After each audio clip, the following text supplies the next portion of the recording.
দর্শক সকলকে স্বাগত জানাচ্ছি আজকের আয়োজন ভিন্ন মাত্রায়, যারা রয়েছেন দেশে কিংবা প্রবাসে। দর্শক, ভিন্ন মাত্রায় আমরা সাম্প্রতিক নানা প্রসঙ্গের বিশ্লেষণমূলক আলোচনা শুনি। আজকের প্রসঙ্গ নির্ধারণ করা হয়েছে ঐক্য অনৈক্যের রাজনীতি। এ বিষয়ে আজকে কথা বলবো। আলোচনা জুড়ে আমাদের মাঝে অতিথি হিসেবে রয়েছেন জনাব সাজ্জাদুল মিরাজ, যুগ্ম সাধারণ সম্পাদক, কেন্দ্রীয় নির্বাহী কমিটি, যুবদল, এবং রয়েছেন জনাব নাভিদ নওরোজ শাহ, যুগ্ম মুখ্য সমন্বয়ক, এনসিপি। দর্শক, আলোচনার শেষ অবধি আমাদের সাথে থাকুন সে প্রত্যাশা যথারীতি করছি। আপনাদের দুজনকে স্বাগত আজকের আয়োজনে। ধন্যবাদ। প্রশ্ন ওপেনিং করতে চাই নাভিদ নওরোজ শাহ, আপনাকে দিই আলোচনা।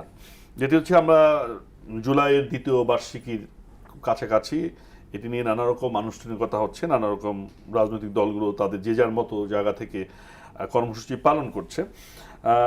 কিন্তু একটি সুর রাজনীতিতে আমরা প্রধানভাবে দেখছি যে সরকারের সাথে বিরোধী দলের যে একটি সম্পর্ক তৈরি হয়েছিল জুলাই আন্দোলন কেন্দ্র করে, ফ্যাসিস্ট বিরোধী আন্দোলনে হাসিনা পতনের সেই সময়টিতে, সেই জায়গাটি কোথাওটা চির ধরছে, এবং এই চিরটা কেউ কেউ মনে করছেন যে এটা সামনের দিনে আরও বেশি বড় হতে পারে। কিন্তু অন্যদিকে আরেক ধরনের বিষয় আছে, যেটা যে শেখ হাসিনা আবার ফিরবেন। হ্যাঁ, এবং তিনি আজকেও এটা গণমাধ্যমে সংবাদটা খুব বেশি আলোচিত হয়েছে, এটা নিয়ে একটু আলাদা করে আলোচনা করব, সেটি পরেই উপস্থাপন করতে চাই। ঠিক এই অবস্থাটিকে আপনারা কিভাবে মূল্যায়ন করছেন, যে আপনাদের ঐক্যের জায়গাটি কোথায়, বা অনৈক্য সৃষ্টি হচ্ছে বা কোথায়, এর পরিণতিটা কি হতে পারে বলে আপনারা, মানে আপনি দলীয় নেতা, আপনারা কিভাবে মূল্যায়ন করছেন এই সময়টাকে? জি, ধন্যবাদ। আজকে আসলে আলোচনাটা শুধুমাত্রই এক দফা নিয়ে হওয়া উচিত। আজকে এক দফার দ্বিতীয় বার্ষিকী, সুতরাং যে গণ অভ্যুত্থানের একদম শেষ পেরেকটাই তো ছিল এক দফা ঘোষণা। তো আমাদের আহ্বায়ক নাহিদ ইসলাম কিন্তু বলেছেন যে এক দফার প্রকৃত ঘোষক হচ্ছে বাংলাদেশের জনগণ। তো পুরো আন্দোলন ঘিরে গড়ে ওঠা যে প্রেক্ষাপট ছিল, সেটি নাহিদ ইসলামের কণ্ঠে সেটি ধ্বনিত হয়েছিল ৩ আগস্ট শহীদ মিনারে, যে এক দফা, শেখ হাসিনার পতন এবং ফ্যাসিবাদী রাষ্ট্র ব্যবস্থার বিলোপ। তা আমরা আসলে শেখ হাসিনার পতন দেখেছি, আওয়ামী লীগের পতন হয়েছে, কিন্তু ফ্যাসিবাদী রাষ্ট্র ব্যবস্থার বিলোপ তা আমরা করতে পারিনি। তো এখন যে অবস্থাটা আমরা দেখতে পাচ্ছি, এখানে মানে ঐক্য অনৈক্য আসলে বলার তো সুযোগ নেই, বরং আমি বলবো যে এটিই স্বাভাবিক। আমরা বিরোধী দল এবং বিএনপি এখন সরকারি দলে আছে, এখানে ঐক্যের তো জায়গা নেই। আপনারা যদি মানে আওয়ামী লীগের 3 টার্মকে যদি আমরা উদাহরণ হিসেবে রাখি, যে তখন প্রথম টার্ম বাদ দিলে তখন বিএনপি বিরোধী দল ছিলেন, তারপরের 2 টার্ম তো যারা গৃহপালিত বিরোধী দল ছিল, তো তাদের রোল আর আমাদের রোল ডিফারেন্ট হবে, এটাই খুবই স্বাভাবিক। এবং আমার মনে হয় যে সেই দিকেই এগোচ্ছি আমরা এখন। আমার মনে হয় যে জনগণের প্রতি আমাদের দায়বদ্ধতা হচ্ছে বিরোধী দল হিসেবে আমাদের রোল প্লে করা, এবং এটাই আমরা করছি। সুতরাং এখানে অনৈক্য বলার এটাতে কোনো সুযোগ নেই। আর সেই সাথে আপনি যেহেতু বললেন যে শেখ হাসিনা আবার ফিরবে, বা আওয়ামী লীগের যে একটা আস্ফালন আমরা দেখতে পাই অনলাইনেই বিশেষ করে, তো এই ক্ষেত্রে আমার মনে হয় যে আমরা সবসময় এক। এখানে আমার সহ আলোচক, তিনি বিএনপির প্রতিনিধিত্ব করছেন, বিএনপি বলেন, জামায়াত বলেন, এনসিপি বলেন, এবং সাধারণ ছাত্র জনতা বলেন, বাংলাদেশের সাধারণ জনগণও যদি বলি, আমার মনে হয় যে ওই ক্ষেত্রে ঐক্যটা এখনও আগের জায়গায় আছে, সেটিতে একদমই ফাটল ধরেনি। এবং প্রতি বছরই বছর ঘুরে যতই মতভেদ থাকুক, জুলাই যখনই আসবে তখন কিন্তু আমরা এই বিষয়ে আবার নিজেদেরকে ঐক্যবদ্ধ অনুভব করি। সুতরাং মত পার্থক্য থাকবেই। এবং সাম্প্রতিক ইস্যু মানে জনকল্যাণ বলি বা জনমুখী যেসব ইস্যু নিয়ে সরকার এবং বিরোধী দলের পার্থক্য অতটুকুই দেখতে পাচ্ছি। আমরা সারা দেশে বিদ্যুতের ঘাটতি দেখতে পাচ্ছি, সেই সাথে ভুতুরে বিল এসেছে, গ্যাসের ঘাটতি, আইনশৃঙ্খলা পরিস্থিতির অবনতি, এইগুলো নিয়ে তো আমাদেরকে কথা বলতেই হবে, এবং এটিই আমাদের দায়িত্ব। এর বাইরে তো আসলে আমি কোনো অনৈক্যের কিছু দেখি না, বা চির ধরারও কিছু নেই। বিরোধী দল এবং সরকারি দলের সম্পর্কটা গণতান্ত্রিক সম্পর্ক, এটি আছে বলে মনে করছি। ঠিক আছে, আরেকটি প্রশ্ন করি আসবো আপনার কাছে, আমরা সাজ্জাদুল মিরাজ আপনার কাছে আসবো। তো প্রশ্নটা করি, সেটা হচ্ছে যে ঠিক আছে, আপনি বিরোধী দলের এক ধরনের ভূমিকা থাকে, সেটি তো প্রত্যাশিত, কিন্তু আপনারা এই 5 মাসের মাথায় এসে সরকারকে, মানে ফ্যাসিবাদের আগের মতো পরিণতি হবে, সরকার আওয়ামী লীগ যে পথে গেছে এই সরকার সে পথে যাবে, এবং 17 দিন লাগবে না এই সরকারকে সরাতে, 17 বছর লেগেছিল আগে সরকার মানে ফ্যাসিস্টকে সরাতে। এই যে বক্তব্যগুলো যেটা দেওয়া হচ্ছে, এবং আপনাদের শীর্ষ নেতার থেকেই কিন্তু বক্তব্যগুলো আসছে, মানে সেটি কোনো মিন করছে কিনা, মানে আপনারা এই 5 মাসের মাথায় এসে সরকার পতন, সরকারকে খেদাও, তো গদি থেকে টেনে নামানো, পরিণতি খারাপ হবে, এই ধরনের বক্তব্যগুলো দিচ্ছেন, এটি কি কেবল রাজনৈতিক বক্তব্য, না এর পিছনে প্রকৃত অর্থেই আপনাদের সরকারের পতন হলে আপনারা খুশি হন? না, এখানে খুশি হওয়ার তো কিছু নেই। জনগণ যেটি চাইবে সেটি হবে। জনগণ যদি সরকারের পতন চায় তাহলে তো আসলেও 17 দিন লাগবে না, কারণ আমরা তো ফ্যাসিবাদী একটা ব্যবস্থার মধ্যে আমরা সকলেই ছিলাম, বর্তমান সরকারের যারা আছেন তারাও ছিলেন। তো সেই অবস্থাটা আমরা ফ্যাসিবাদী ব্যবস্থার বিলোপ ঘটাতে পারিনি, কিন্তু জনগণের মধ্যে ফ্যাসিবাদকে কিভাবে প্রতিহত করতে হবে এটির কিন্তু একটা বোধ শক্তির উদয় হয়েছে এবং এটা এখনো জনগণের মধ্যে সেটি বিরাজ করছে। সুতরাং আসলে 17 দিন লাগবে না। যদি সরকার ফ্যাসিবাদী আচরণ মানে আগের সরকারের মতো ফ্যাসিবাদী আচরণ শুরু করে তাহলে কিন্তু আসলে 17 দিন লাগবে না, কারণ এটা শুধু বিরোধী দল পারবে এটা আমরা একদমই বলি না। জনগণ সাথে থাকবে বলে আগের সরকার এই সরকার কি একই আগের সরকার 17 বছর ছিল, এই সরকার নতুন একটা নির্বাচনের মধ্য দিয়ে 2/3 সংখ্যাগরিষ্ঠতা নিয়ে বড় একটা শক্তি নিয়ে কিন্তু ক্ষমতায় এসেছে, মসনদে এসেছে। ফলে আপনারা এই সরকারের যে সকল ইতিবাচক ভূমিকা আছে প্রত্যেকটিকে কিন্তু আমরা স্বাগত জানিয়েছি এবং সাধুবাদ জানিয়েছি। কিন্তু ধরেন এই যে আজকের একটা উদাহরণ দিয়ে দেখাই, এই যে বিদ্যুৎ বিল যে ভুতুরে বিল এসেছে এবং বিদ্যুতের ঘাটতি, এটা নিয়ে যখন সারা দেশের জনগণ প্রতিবাদ করছে, বিশেষ ঢাকার জনগণ প্রতিবাদ করছে, বিদ্যুৎ বিভাগ কি করলো এবং বিদ্যুৎ মন্ত্রণালয়ের বরাদ দিয়ে তারা একটি বিজ্ঞপ্তি দিয়েছে আজকে যে ভুতুরে বিল নিয়ে যারা কথা বলছে প্রামাণিক দলিল ছাড়া যদি তারা কথা বলে তাদের বিরুদ্ধে আইনানুগ ব্যবস্থা নেওয়া হবে, কঠোর ব্যবস্থা নেওয়া হবে। এই আচরণটা হচ্ছে ফ্যাসিবাদী আচরণ। আমি একটা উদাহরণ দিয়ে শুধু দেখালাম। আসবো পরে। আচ্ছা ঠিক আছে, আপনাকে ধন্যবাদ। সাজ্জাদুল মিরাজ, আপনাকে স্বাগত আমাদের আজকের আয়োজনে। প্রশ্নটা আপনার কাছে একটু অন্যভাবেই করতে চাই। এই যে জনজীবনের নানা সংকট আছে, বিদ্যুতের বিল বাড়ছে, জ্বালানি সংকট আছে, আমরা একটা ঘটনা দেখলাম যেটি হচ্ছে যে এই উত্তরের যে সিটি কর্পোরেশনের সেখানে পরিচ্ছন্নতা কর্মীদের উপরে জনগণ হামলা চালিয়েছে এবং সেখানে স্থানীয় আমাদের সংসদ সদস্য তিনি গেলেন এবং উত্তরের যে প্রশাসক তিনি গেলেন, তাদের উপর এক ধরনের মানে আক্রমণ করেছে। মানে এটা কি বার্তা দিচ্ছে? জনগণ কি আসলে সরকারের উপরে তার যাপিত জীবনের সংকটগুলো নিয়ে খুব বেশি রুষ্ট হয়ে যাচ্ছে না? দেখি এটা বিচ্ছিন্ন ঘটনা, বিষয়টা ইনফরমেশনটা সঠিক না আসলে। উত্তরে যে ঘটনাটা ঘটেছে গতকালকে, এটা আসলে একটা গার্মেন্টস কেন্দ্র করে, গার্মেন্টসের সামনে ময়লা ছিল বলে ওইখানে পরিচ্ছন্ন কর্মীরা সিটি কর্পোরেশন থেকে অনুমতি নিয়ে ওখানে পরিষ্কার করতে গিয়েছিল। তখন গার্মেন্টসের যে এখানে যে কর্মচারী ছিলেন, যারা লেবাররা ছিলেন ওখানে, তারা বাধা দিচ্ছে বিষয়টা এবং তারা পরিষ্কার করতে গেছে। ওই মুহূর্তে একটা বাকবিতরণ হয়েছে। তো ওই গার্মেন্টস কর্মীদের সাথে এই যে পরিচ্ছন্ন কর্মী তাদের সাথে একটা তর্ক বিতর্ক হয়েছে। তো ওই ক্ষেত্রে ওইখানে প্রশাসক সাহেব যখন ঢাকা সিটি কর্পোরেশনের প্রশাসক সাহেব যখন বিষয়টা অবগত হয়েছেন তখন তিনি ফোর্স পাঠিয়েছেন। ওখানে ফোর্স পাঠানোর পরে ওইখানে গার্মেন্টসটা আপনি জানেনই, গার্মেন্টসে একদম ঘটনা ঘটলে সেটা রাজপথে চলে আসে। তো বিষয়টা জনগণ না, বিষয়টা গার্মেন্টসের সাথে তখন এই পরিচ্ছন্ন কর্মীদের সাথে একটা ঘটনা ঘটেছে। ওই মুহূর্তে সিটি কর্পোরেশন এবং স্থানীয় এমপি SM জাহাঙ্গীর সাহেব ঢাকা 18 সনে তখন ওনারা ওই মুহূর্তে ওখানে উপস্থিত হয়েছেন। কিন্তু এও তো ঠিক যে অন্য জায়গায় আমরা বিদ্যুৎ পাচ্ছে না বলে হারিকেন হাতে মিছিল হচ্ছে, আমরা এনসিপি দেখছি যে এই নিয়ে এক ধরনের বার্তা দেওয়ার চেষ্টা করছে যে বিদ্যুৎ পাচ্ছে না, জ্বালানি সংকট। আমার ভাই উনি যে ইনফরমেশন দিয়েছে দেখেন, এই বিদ্যুৎ, জ্বালানি তেল, তারপর পানি সংকট, আমরা স্বৈরাচারী সরকার থাকাকালীন গত 16 বছর কিন্তু আমরা রাজপথে নানা সমস্যা, তারপরে আমাদের গুম খুন বিচার বহির্ভূত হত্যাকাণ্ড নানা কারণে কিন্তু আমরা আন্দোলন করে কিন্তু স্বৈরাচারী সরকারের পতন ঘটিয়েছি। আপনি দেখেন 16 বছর একটা দেশ, একটা জাতি তারা শাসন করেছে। আজকে 5 মাস তাদের দোসররা কিন্তু এখনও বিভিন্ন প্রতিষ্ঠানে অবস্থান করছেন, প্রশাসন বলেন, সচিবালয় বলেন, বিভিন্ন প্রতিষ্ঠানে অবস্থান করছেন। এখনই ওনারা এই 5 মাসের মাথায় বলে যে সরকার পতন, তো স্বৈরা শাসক, হ্যাঁ, তা একটা এই ধরনের যে বক্তব্য আসলে এটা কোনো যুক্ত না। কারণ আমাদেরকে একটা সময় দেওয়া দরকার। 16 বছরের শাসনের একটা দেশ, স্বৈরাচারী সরকার যেভাবে শাসন করেছে, এটা সময় একটা বিষয় আছে। সময় না যেতেই তারা আপনাদের সর্বোচ্চ সময় 5 বছর, কিন্তু সর্বনিম্ন সময় কিন্তু বলা নাই। আজকে এনসিপি নেতা বলেছেন এই কথা, নাহিদ। অতএব এটা কিন্তু আপনারা শাসক দল হিসেবে আপনারা মাথায় রাখছেন কিনা? না, আমাদের দেখেন চেয়ারম্যান সাহেব কিন্তু বরাবরই সব কিছু বিষয়ে অবগত আছেন এবং উনি যেখানে যে অভিযোগ পান সেখানে সে পদক্ষেপ নিচ্ছেন। তো এই বিষয়গুলি আসলে উনি পদক্ষেপ নিচ্ছেন। এই বিদ্যুতের যে বিষয় উনি কিন্তু ডিক্লেয়ার দিয়েছেন, তারপরও ডেস্কের সাথে আলাপ আলোচনা হচ্ছে।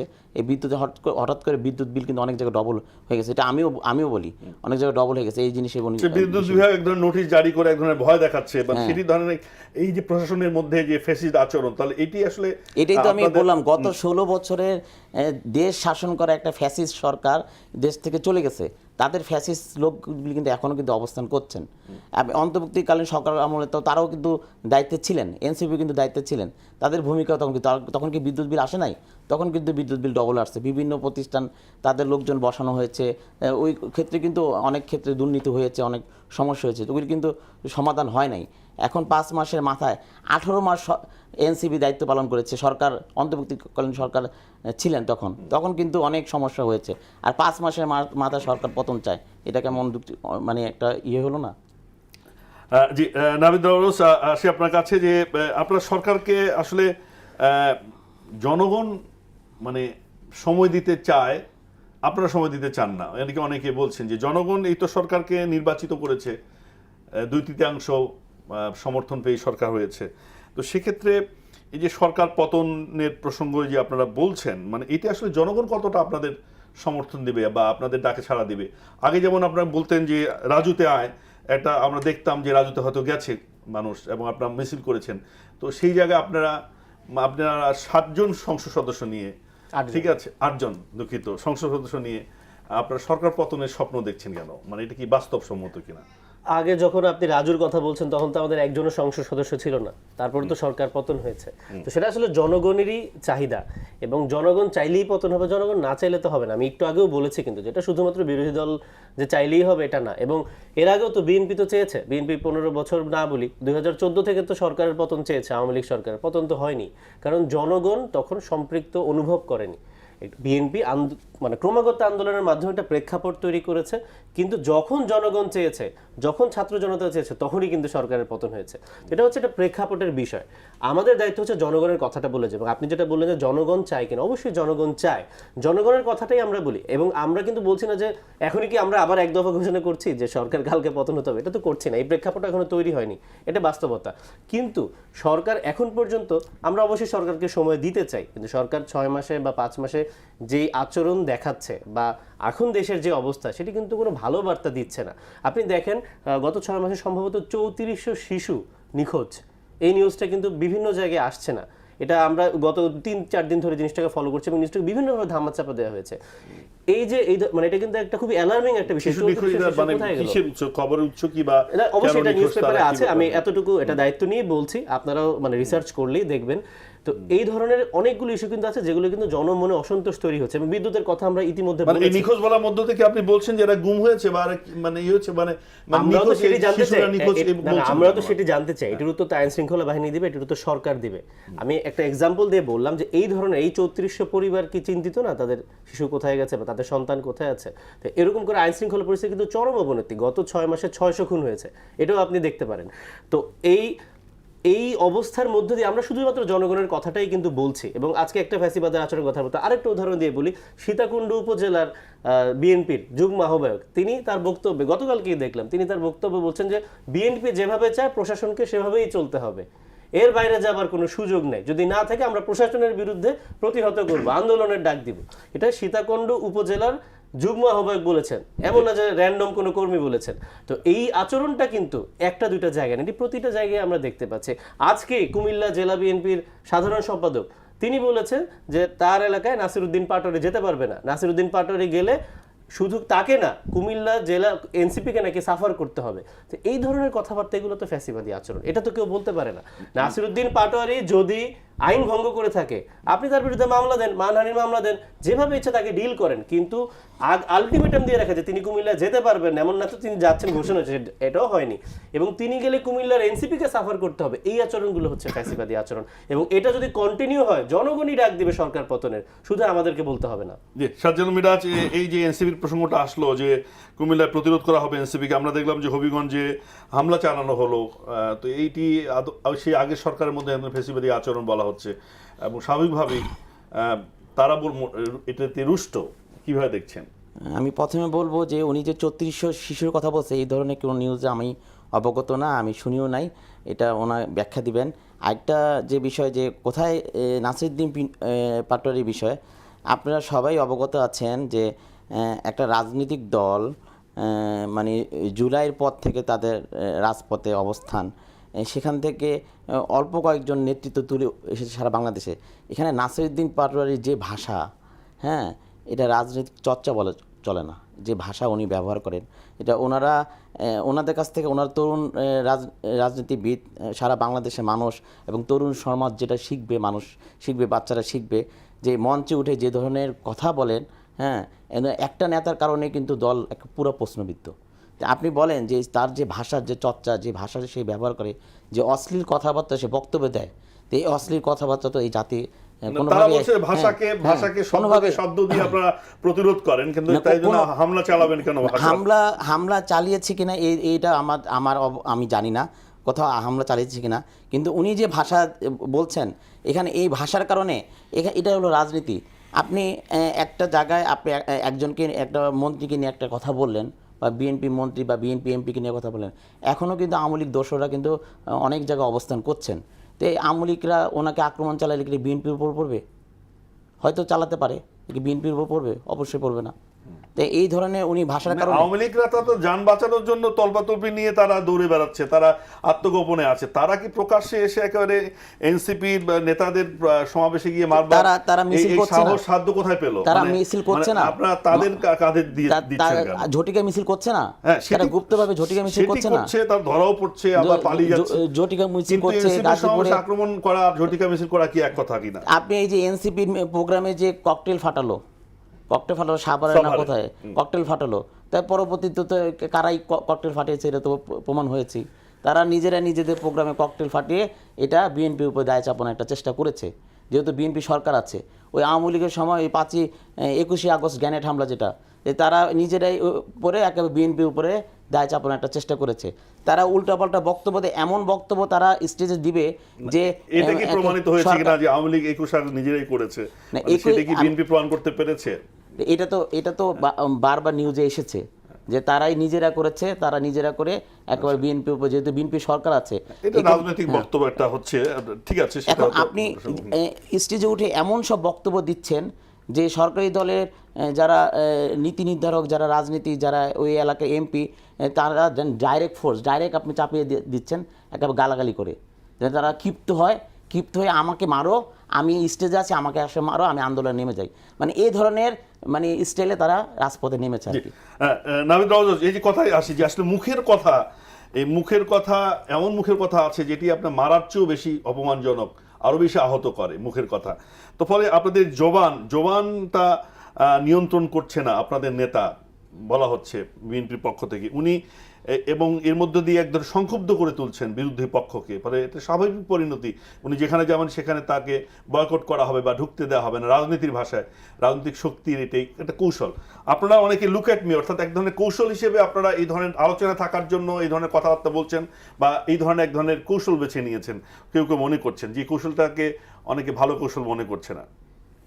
না, এটি আমরা মনে করি না। এখন এই কথার মানে যদি বলতেই হয় যে নাসিরুদ্দিন পাটোয়ারি যে ভাষায় কথা বলছেন, তো এই বিএনপির এমপি ফজলুল সাহেব তিনিও কিন্তু একই রকম ভাষায় কথা বলেন।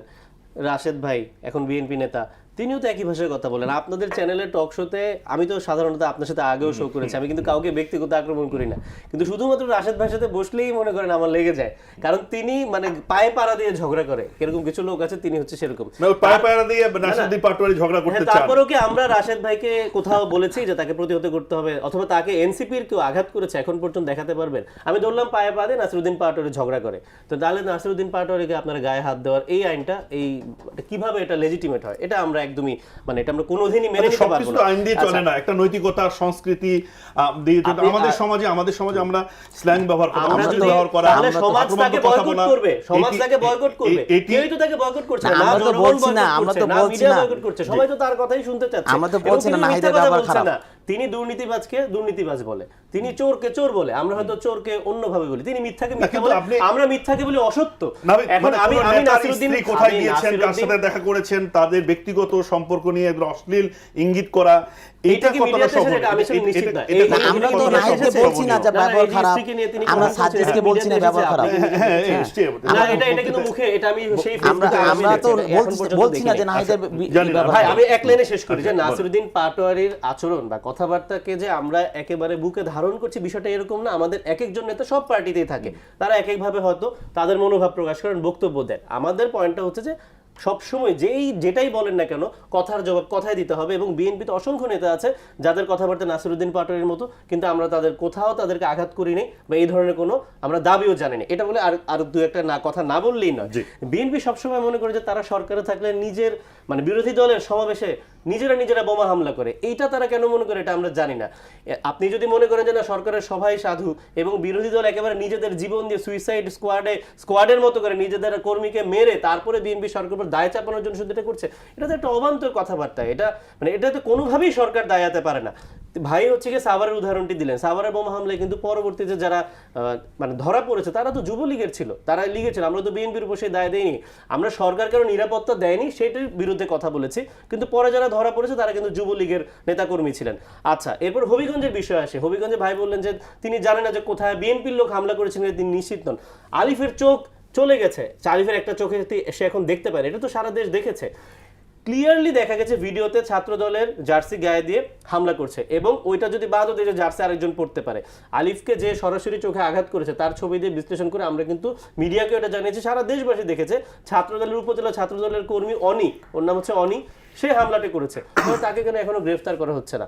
এবং অনির সাথে যারা ছিল তাদেরকে কেন গ্রেফতার করা হচ্ছে? অনেকে জিজ্ঞেস করলে তো বের হবে যে তাহলে কি বাকিরা আওয়ামী লীগের গুপ্ত কর্মী ছিল নাকি তারা আসলে বিএনপি ছিল? এগুলো তো বের করা যায় না যে তা না। আপনি অন্য সব ঘটনা বাদ দিন, ইট পাটকেল ছোড়া বাদ দিলাম, কিন্তু যেখানে 18 বছরের একটা বাচ্চা ছেলে তার এক চোখ চলে গেছে শুধুমাত্র সে আমাদের নেতাকর্মীদের সাথে দেখা করতে গিয়েছিল এই কারণে, এটাকে কিভাবে বিএনপি জাস্টিফাই করে? এটাকে যদি নাসিরউদ্দিন পাটোয়ারির কথাবার্তা দিয়ে আপনারা জাস্টিফাই করতে চান, এটা একদম খুবই দুঃখজনক একটা বিষয়। এবং এই আচরণগুলোর কারণে কিন্তু সারা দেশের জনগণ ক্ষিপ্ত। আপনি কমেন্টগুলো পড়েন, আমরাও সারাদিন গালি খেতাম। এই ঘটনার পর থেকে তো প্রত্যেকটা কমেন্টে আপনি বট বলেন, সাধারণ মানুষ বলেন, যাকেই বলেন না কেন, সুশীল সমাজ বলেন, কেউ তো এই ঘটনাকে সমর্থন দিতে পারছে না। এবং এই ঘটনার এগেইনস্টে সরকারের পদক্ষেপ কোথায়? প্রধানমন্ত্রী কি এখনো আলিফকে দেখতে গিয়েছেন? জাননি, প্রধানমন্ত্রী বাদ দেন, বিএনপির দায়িত্বশীল কেউ আলিফকে দেখতে গিয়েছেন? সে তো এই দেশের নাগরিক, 18 বছর একটা ছেলে, সে তো এই দেশের নাগরিক না, তার এক চোখ যে চলে গেল। এই বিষয়ে আমরা সরকারের সহমর্মিতার অভাবও দেখতে পাচ্ছি, এবং এইগুলোই হচ্ছে ফ্যাসিবাদী আচরণ। জি, নাভিদ নওরোজ শাহ, যে আসলে এই সরকার ক্ষমতায় এসছে, অনেক বেশি প্রত্যাশা স্বপ্ন আছে সরকারের প্রতি, কিন্তু দুঃখিত সাজ্জাদ মিরাজ, নাভিদ নওরোজ শাহ যেটি বলছেন যে সরকার পরিবর্তন হয়েছে কিন্তু সেই আগের দিন যা থাকার তাই রয়ে আছে, ফ্যাসিবাদী ব্যবস্থা কোনো পরিবর্তন হয়নি। মানে এই জায়গাটাকে আপনারা কি বলছেন, মানে কোন কোন ক্ষেত্রে পরিবর্তন হয়েছে বলে মনে করেন? দেখেন, আজকে 3 আগস্ট 2024 সালে এই দিনে স্বৈরাচারী পতনের মানে এক দফা কর্মসূচি ডাক দেওয়া হয়েছিল। সেটা কিন্তু ছাত্র জনতাই ডাক দিছে, এবং ছাত্র জনতার ডাকে কিন্তু সারা বাংলাদেশের জনতা, আমরা বলি ভিন্ন দলীয় অন্য দলমত নির্বিশেষে, হ্যাঁ, সবাই কিন্তু রাজপথে নেমে এসেছে ছাত্র জনতার ডাকে। তো এই যে ছাত্র জনতা ডাক দিচ্ছে, তাদের যে ডাক, হ্যাঁ, এনসিপি তৈরি হয়েছে, তারপরে এনসিপির ডাকে যে ছাত্র জনতা পুরা বাংলাদেশের জনতা রাজপথে নেমে এসে সরকারকে পতন ঘটিয়েছে এটা গণ অভ্যুত্থানের মাধ্যমে। আজকে কিন্তু এই ছাত্ররাই যাদের ডাকে স্বৈরাচারী সরকারের পতন হয়েছে, তাদের ডাকে কিন্তু এখন আর ছাত্র নামে না। একেবারে 5ই আগস্টের পর থেকে, কয়েকটা ঘটনার পর থেকে কিন্তু এখন ছাত্ররা নামে না, একেবারে পুরোপুরি মুখ ফিরিয়ে নিয়েছে। বিভিন্ন সমাবেশে জেলা ওনারা সমাবেশ করেছে, দেখেছে এনসিপি। ছাত্ররা কিন্তু, ছাত্রদের যে একটা ছিল, একটা বিশাল একটা সাপোর্ট ছিল, সাপোর্ট কিন্তু এখন আর নেই। যে আশা নিয়ে আপনি 1952 বলেন, 1971 বলেন, 90 বলেন, এবং লাস্টে 2024, সবসময় কিন্তু ছাত্ররা বাংলাদেশের চরম দুঃসময় কিন্তু ছাত্ররা কিন্তু রাজপথে নেমে দেশকে রক্ষা করেছে, রাষ্ট্রকে রক্ষা করেছে। 2024 সালে এটা ভিন্ন হয়েছে, চলে এসেছে তখনই কিন্তু একেবারে ছাত্রদের যে একটা সমর্থন, সে সমর্থন কিন্তু তারা হারিয়েছে। আপনারা জেলা প্রোগ্রাম করেছেন, দেখেছেন, তারা কিন্তু লোকবল শূন্য। এখন 5ই আগস্টের পর আপনারা দেখেছেন যে কী অবস্থা। আর এনসিপির কথা, মানে এই নাসিরউদ্দিন পাটোয়ারির যে বিষয়টা, সে যদি এ ধরনের কথাবার্তা না বলে, তার কথা হলো যে আমি বলতেছি আমাকে আসো, আমাকে মারো, আমি এই মারা নিয়েই আমি রাজপথে নামবো, আন্দোলন শুরু হবে। তো এই স্টাইলে তারা মানে এখন প্রোগ্রামগুলি তারা করতেছে আর কি। আসতে চাই নাভিদ নওরোজ শাহ আপনার কাছে, ওই কথাটি সহজ করে তিনি যে প্রশ্ন উত্থাপন করেছেন যে আপনাদের ডাকে জনগণ আসলে সাড়া দেয়নি, যদিও জনগণের কথাই আপনারা বলছেন যে জনগণই আপনাদের সাহস এবং আপনার জনগণের সমর্থন হারিয়েছেন, বিশেষত 24-এর প্রেক্ষাপটে যখন ক্ষমতার কাছাকাছি এসেছেন আপনারা, আপনাদের প্রতিনিধি সেই অন্তর্বর্তী সরকারের মধ্যে গেছে এবং নানা রকম কিন্তু দুর্নীতি, নানা রকম স্বজনপ্রীতি, ব্যবসা বাণিজ্যের নানা রকম অভিযোগ কিন্তু আপনাদের বিরুদ্ধে আছে। ফলে ওই ইমেজ একটা সংকট আছে, বিএনপির পক্ষ থেকে বলা হচ্ছে, এনসিপি। এটিকে আপনারা কিভাবে দেখছেন? আদৌ কি ইমেজ সংকটে পড়ছেন আপনারা, মনে হয়? কিছুটা ইমেজ সংকট হয়েছে এবং এর অবশ্যই 20% হলো অবশ্যই কিছু দায় আমাদের, বলতে কি মানে সমগ্র বৈষম্য বিরোধী ছাত্র আন্দোলনকে যারা ব্যবহার করেছে, অনেক মানুষজন কমিটিতে ছিল, কারণ এরা যে সবাই এনসিপির এরকম না। এবং বৈষম্য বিরোধী ছাত্র আন্দোলনের যখন কমিটিগুলো সারা দেশে হয়েছে, এখানে ছাত্র দলের ছেলেমেয়েরা ছিল, শিবিরের ছেলেমেয়েরা ছিল, অন্যান্য কোনো দলের বাইরে ছেলেমেয়েরা ছিল, তাদের মধ্যে একটা অংশ পরে এনসিপিতে এসেছে, এনসিপি গঠন করেছে এবং পার্টি হওয়ার পর থেকে আসলে আমরা একটা ডিসিপ্লিন মধ্যে জিনিসটাকে আনার চেষ্টা করছি। তার আগে আসলে ছিল না, এটা সত্যি কথা। এবং অনেকেই চাঁদাবাজির সাথে জড়িত ছিল, ক্ষমতার অপব্যবহার করেছে। সুতরাং এই কারণে একটা বড় ইমেজ সংকট হয়েছে এবং এর একটা বেশ মানে অনেক বড় একটা অংশ ছিল যে একটা অপপ্রচার।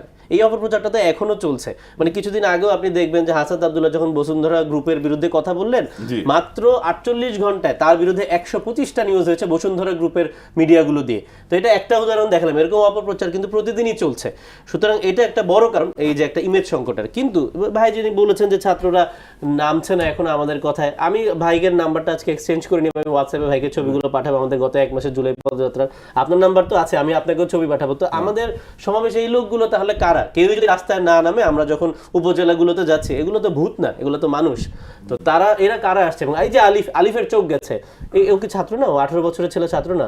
ও যেখানে এসে মারামারি তো লিপ্ত হয়েছে, মানে সে এতটুকুই এই পার্টি বা মানে এই কজের প্রতি কমিটেড যে সে এখানে আহত হতো, সে কুণ্ঠাবোধ করেনি। সেও তো একটা ছাত্র। তো আলিফের মতো অসংখ্য ছাত্র, আমরা যেখানেই যাই ছাত্ররাই নামছে। সো এটা কিন্তু একদম অস্বীকার করার উপায় নেই। একটা আলোচনা আছে যে আপনারা অভিযোগ করছেন সরকারের বিরুদ্ধে যে আপনাদের নিরাপত্তার ব্যবস্থা করছে না সরকার, কিন্তু সরকারের পক্ষ থেকে আমি জানি বলা হচ্ছে যে সরকার আপনাদের যথেষ্ট নিরাপত্তার ব্যবস্থা করছেন। সরকার বলছে যে আমরা যদি ব্যবস্থা না করি তাহলে মানে একদিনের জন্য, 1 ঘন্টার জন্য যদি আমরা নিরাপত্তা তুলে নিই আপনাদের, তাহলে কিন্তু এর পরিণতিটা আপনাদের ভোগ করতে হবে, মানে অনেকে বলবার চেষ্টা করছেন। আপনারা কি এটা মনে রাখছেন যে একটা বিরুদ্ধ শক্তি, পরাজিত শক্তি, ফ্যাসিস্ট শক্তি যারা আছে তাদের আপনারা একদম প্রতিপক্ষ, ফলে আপনাদের মানে আক্রমণের শিকার হতে পারেন এক ধরনের সরকার যদি আপনাদের শেল্টার? না, সেটা তো হতেই পারে, কিন্তু সরকার তো এটা দিয়ে আমাদেরকে যে খুব একটা দয়া করছে বিষয়টাতে নয়। সরকারের কাজ কি? সরকারের কাজে জনগণকে নিরাপত্তা দেওয়া এবং যারা নিবন্ধিত বিরোধী দল আছে তারা যদি সভা সমাবেশ, পলিটিক্যাল অ্যাক্টিভিটি করতে চায়, সেটাতে নিরাপত্তা দেওয়া তো সরকারের দায়িত্ব। এটা তো সরকার আমাদেরকে দয়া করে করছে এরকম না, সরকার নিরাপত্তা দিতে বাধ্য। এবং এটা যদি আমরাও কোনোদিন সরকারে থাকতাম, আমরাও বাধ্য থাকতাম। এটা খুবই স্বাভাবিক একটা প্রক্রিয়া। বরং আপনি 30 দিন নিরাপত্তা দিলেন, আপনি 5 দিন দিলেন না, সেই 5 দিনের জন্যই আপনাকে জবাবদিহি করতে হবে। আমরা যে বিরোধী দল আছি, আমরা কি ট্যাক্স দিচ্ছি না? তো এই ট্যাক্সের টাকাই তো সরকার চলে। আমরা তো বিরোধী দলের কারণে তো সরকারের বেতন পাচ্ছি না। হ্যাঁ, আমাদের এমপিরা হয়তো পাচ্ছে, কিন্তু এর বাইরে তো কেউ পাচ্ছে না। কিন্তু সরকারের কর্মচারীরা, প্রজাতন্ত্রের যারা কর্মচারী আছেন, সরকারের যারা মানে মন্ত্রী যারা আছেন, তারাও তো বেতন পাচ্ছে। তো এটা তো তাদের নিরাপত্তা দেওয়া তাদের দায়িত্ব, এটা কোনো দয়ার কোনো বিষয় না।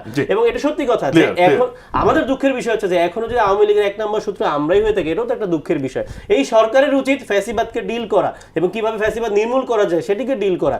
এখন আওয়ামী লীগের শত্রু যদি আমরা, এবং এটা যদি বিএনপি গর্ব ভরে বলে যে আওয়ামী লীগের পলাতক সন্ত্রাসীরা আমাদেরকে অ্যাটাক করবে, এটা তো তাদের ব্যর্থতা আমরা মনে করি। ধন্যবাদ। আসতে চাই মিরাজ, আপনার কাছে একটি কোট করতে চাই। নাহিদ ইসলাম, এনসিপির প্রধান, তিনি বলেছেন কিন্তু আপনি কিছুই করবেন না, তারেক রহমানের উদ্দেশ্যে বলছেন, শুধু বিভিন্ন জায়গায় ঘুরে বেড়াবেন আর কার্ড বিতরণ করবেন, আর আপনার লোকেরা দুর্নীতি করবে, সন্ত্রাস করবে, আমাদের ছোট ভাইয়ের চোখ কেড়ে নেবে, চাঁদাবাজি করবে আর টেন্ডারবাজি করবেন, আর আপনাদের জাতীয় ঐক্যে আমরা যেতে হবে, আমাদের যেতে হবে, এরকম জাতীয় ঐক্যের সাথে জনগণ, এনসিপি নাই। তারা একটা স্পষ্ট বার্তা দিয়েছে যে আপনারা ঐক্যের কথা বলছেন, তো তারা এই কাজগুলো আপনারা না করলে সেই ঐক্যের মধ্যে তারা নেই। এবং এই অভিযোগ করছে আওয়ামী লীগের পুনর্বাসনের কথা বলা হচ্ছে, আপনারা একটিবার এটি করে দেখান।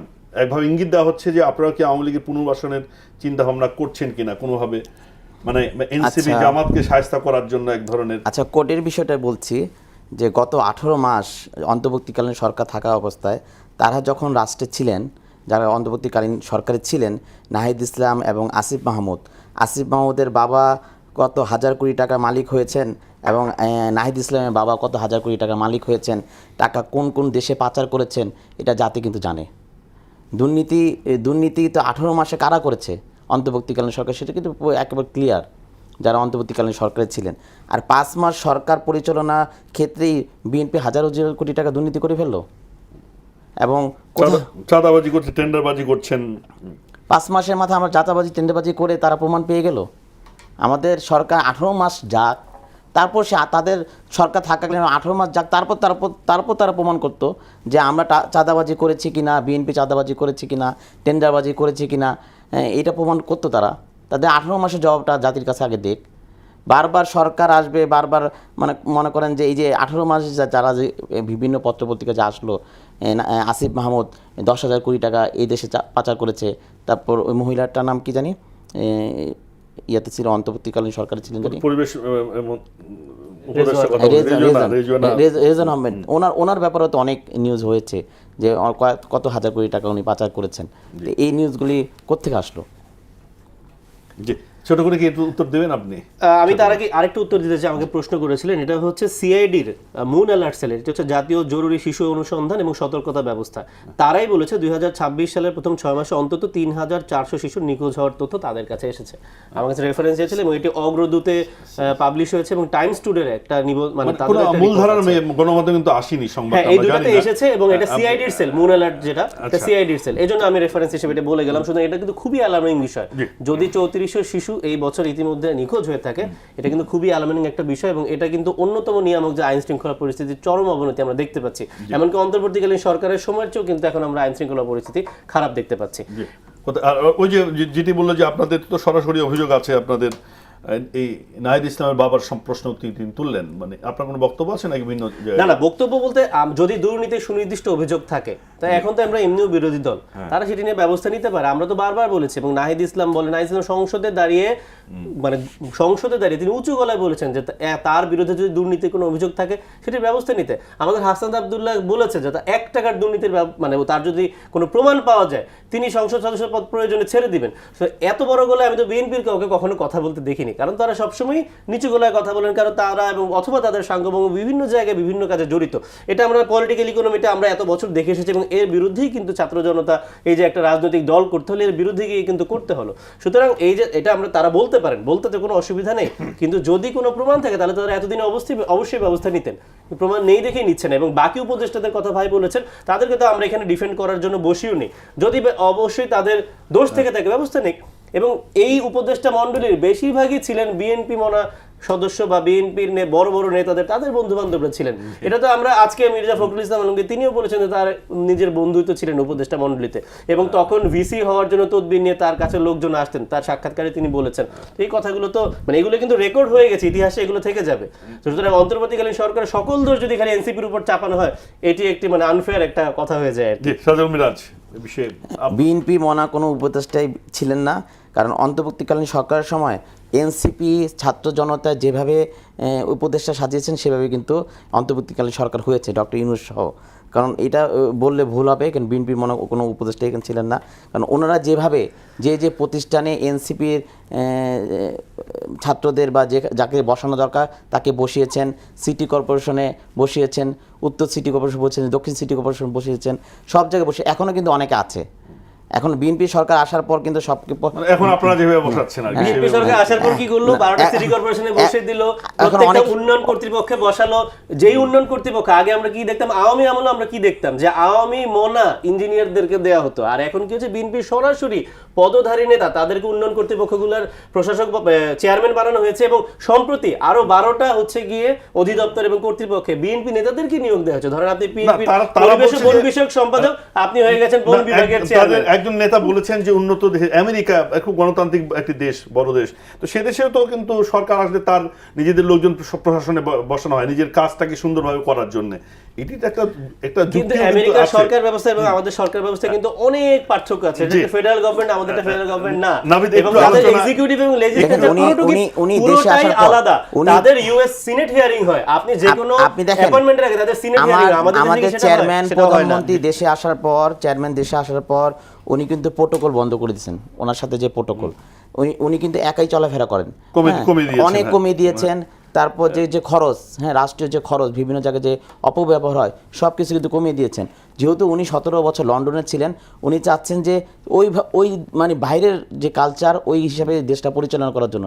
কিন্তু বাংলাদেশ, আমরা যারা বাংলাদেশে থাকি, আমরা যারা রাস্তাঘাট চলবেন, আমরা তাদেরকে ওনাকে বুঝাই যে মানে কালচার, লন্ডনের কালচার এখানে কালচার এক না। হ্যাঁ, তো উনি দেখেন ওপেন কিন্তু মানুষের সামনে নেমে যায়, রিস্ক আছে। হ্যাঁ, ওপেন মানুষের সামনে তিনি এক ধরনের বার্তা দিচ্ছেন, কিন্তু আপনাদেরই কিন্তু নেতা মহাসচিব বলেছেন যে মানে কেউ বদলায়নি, কেবলমাত্র তারেক রহমান বদলিয়েছেন। মানে আপনারা কতটা বদলিয়েছেন? মানে এটাই বললাম যে উনি যে 17 বছর ছিলেন, উনি যে 17 বছর বাইরে ছিলেন, কিন্তু তারেক রহমান তিনি একা বদলিয়ে কি পুরো দেশকে বদলাতে পারবেন, বিএনপি যদি না বদলে? না, অবশ্যই উনি দেশটা পরিচালনা করার ক্ষেত্রে উনি যে চোখে উনি দেশটাকে সামনের দিকে আগানোর জন্য যেভাবে দেখছেন, অনেকে হয়তো ওইভাবে দেখছেন না। হ্যাঁ, এটাও সংশোধন করতে হবে, সময় লাগবে। তিনি হয়তো এক ধরনের উদাহরণ সৃষ্টি করবার চেষ্টা করছেন, ইন্সপিরেশন করা। আর ছোট করে নাবিদ রওজা শাহ যে আগামী 5 তারিখ শেখ হাসিনা তিনি পাবলিক অ্যাপিয়ারেন্সে আসবেন, সেখানে এক ধরনের যে করেসপন্ডেন্স আছে, ফরেন করেসপন্ডেন্স ক্লাব, এটা সাংবাদিকদের ক্লাব, সেখানে তিনি কথা বলবেন। এই 5 তারিখই বেছে নিলেন ভারতের মাটিতে, এটিকে কিভাবে দেখছেন? এটিকে আসলে আমার মনে হয় না তিনি আসবেন। যদি তিনি আসেও মানে সেটা যে খুব বেশি ডিফারেন্স মেক করবে এটা আমার মনে হয় না আর কি। আর ভারতের প্রতি একটা বড় বার্তা দিতেছে আর কি। ভারত কিন্তু সেদিনও ভারতের সংসদে কথা হয়েছে এটা নিজে শেখ হাসিনা যেন কোনো রকম পলিটিক্যাল অ্যাক্টিভিটি না চালাতে পারে। তারপরে যদি ভারতের মাটিতে থেকে তিনি যদি এই প্রেস কনফারেন্সটা করতে পারে, এটি কিন্তু ভারত বাংলাদেশের বন্ধুত্বপূর্ণ সম্পর্কে আরেকটা বড় প্রশ্নবোধক এনে দিবে আর কি। তো আমরা চাই যে ভারতের সাথে আমাদের সম্পর্কটা স্বাভাবিক হোক, কিন্তু ভারত যদি আওয়ামী লীগকে এভাবে শেল্টার দিতে থাকে এবং যেখানে বাংলাদেশ জনগণ যাদেরকে একদম উৎখাত করেছে, প্রত্যাখ্যান করেছে, তাদেরকে যদি ভারত এই কাজ মানে সুযোগ দিতে থাকে, তাহলে তো বাংলাদেশের জনগণের কাছে কখনোই ভারত বন্ধুত্বপূর্ণ প্রতিবেশী আসলে হয়ে আর রইবে না। তো এটি একটি বড় বার্তা আমরা দেখি। কিন্তু আমরা তো শুনছিলাম যে ভারতের সংসদে আলোচনা হচ্ছিল যে ভারতের মাটিতে রাজনৈতিক তৎপরতা পরিচালনা করতে দেওয়া হবে না, মানে সেই জায়গাটি কিন্তু আমরা ফলো করে প্রচার করেছি বা আমরা এক ধরনের আশ্বস্ত হয়েছিলাম। সাজ্জাদুল মিরাজ, আপনি কিভাবে দেখছেন এটি? মানে এটা কোনো রকম বার্তা দিচ্ছে কিনা যে ভারতের সাথে সরকার তো সম্পর্ক উন্নয়ন করতে চাইছে, কিন্তু সেই মাটিতে গত রোববার ইন্ডিয়া টুডে একটা নিউজ হয়েছে যে একটা ভার্চুয়াল প্রোগ্রামে অ্যাটেন্ড করবেন।